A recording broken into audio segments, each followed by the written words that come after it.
Hey guys, it's Shara from Woodshop Diaries, and I recently polled the audience to see what you guys thought I should build with the last sheet of plywood that I had in my shop. Several of you suggested that I build a small shelf or a console table, which I thought was a great idea because I've never built a console shelf before. And as simple as they are, they're rather expensive from what I've seen online. So in this video, we're gonna dupe this popular $500 console shelf for about 50 bucks in lumber. The only catch is that I was originally looking for something to build out of a sheet of plywood, and this was actually cheaper to build it out of solid boards. So I'm gonna save that sheet of plywood for a future project. In the meantime, if you're ready to build this super easy, budget-friendly console shelf, let's dive in and get building.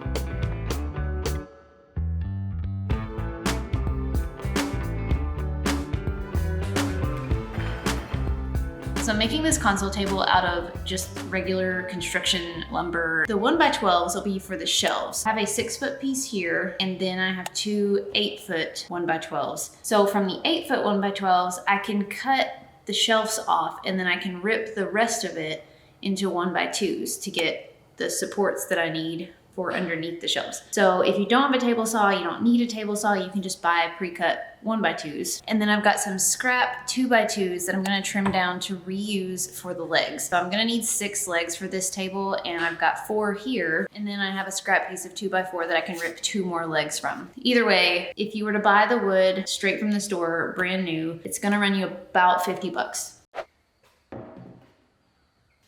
To get started with this build, I cut my 2 long 1x12 boards to about the length that I needed my shelf, and then I set them to the side.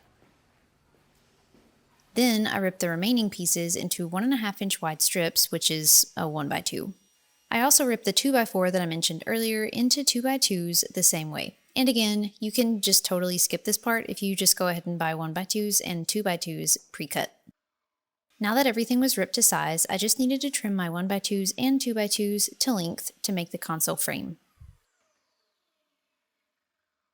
Okay, so I've got 6 2x2s for the legs, 6 1x2s for the supports on the sides, 3 2x2s for the supports in the middle, and this will make more sense once we start assembling, and then 12 1x2s for the front and the back supports.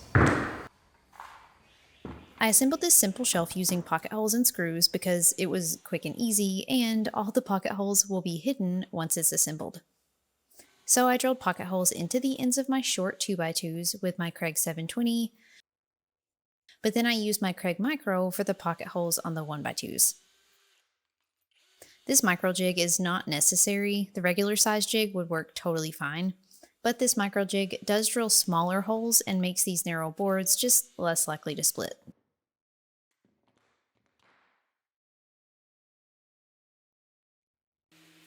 Once I had the pocket holes drilled, I sanded everything well, especially my recycled 2x2s because I had to get them back down to the bare wood. For anyone wondering where the animals are, Lou is right here. And Bubs is right over there on top of the trash bag.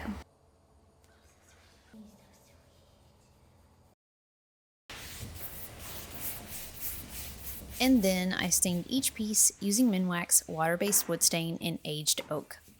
Now, normally I don't stain or paint pieces as I build, but water-based stain is a little finicky, and I find it much easier to get good results if you stain the pieces individually before assembling.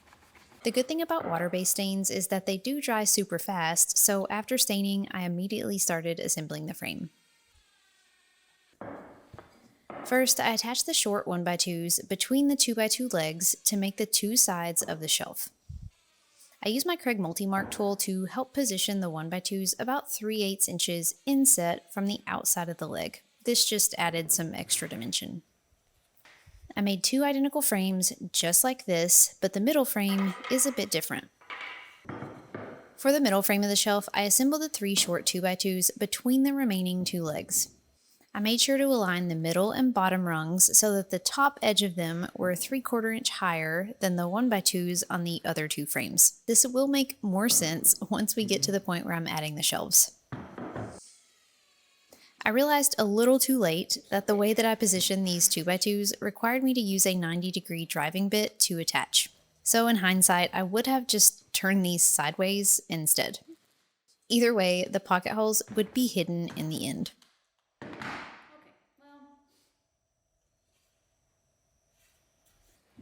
Now that my 3 frames were together, I installed the longer 1x2s between them, making sure to inset them 3/8 of an inch from the outside edge.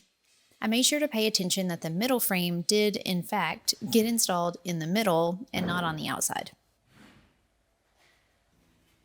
Because this piece was rather long, I found it easiest to assemble one side first on the workbench, then assemble the other side separately. Then I could move this to the floor to connect them together. Now all that's left is adding the shelves. I cut all my shelves from 1x12 boards and I used a long solid piece for the top. But for the middle and the bottom shelves, I cut these individually for each section. And this is why the 2x2s in the middle sit higher than the 1x2s on the frame. After cutting a piece of 1x12 to fit, I used a scrap piece of 2x2 to mark 2 corners, and then I cut these out with a jigsaw.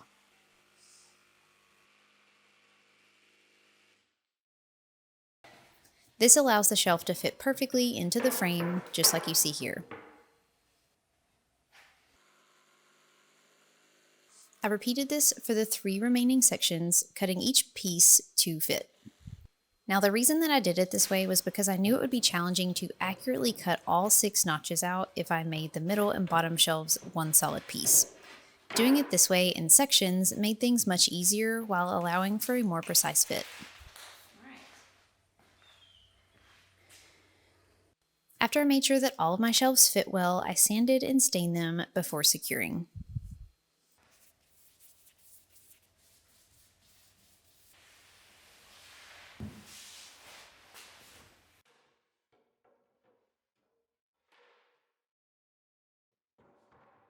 I could have installed these shelves with figure 8 fasteners or Z-clips, and you absolutely can, but I just kept things simple and used a few screws from the underside of each support. For the middle and bottom shelves, in hindsight, I should have used 4 screws on each one at each corner, but I was kind of in a hurry, so I just added 2 in the middle. The shelves aren't going anywhere, obviously, but my mind was honestly on my next project, so I was just trying to wrap this one up. And to be clear, that's a confession, not an excuse. But once the shelves were attached, this project is a wrap. Not bad for $50 and a couple hours of pretty enjoyable work. This shelf is actually slightly larger than the original $500 inspiration, and it makes the perfect piece for behind the couch or just to add some extra storage or shelving in an office. And honestly, I kind of like this dupe better than the original. I hope you enjoyed seeing this one come together, and I hope you're excited for plenty more projects because I'm already working on the next one and the next one after that. So be sure to subscribe to the channel if you aren't already so you don't miss out on what's coming next.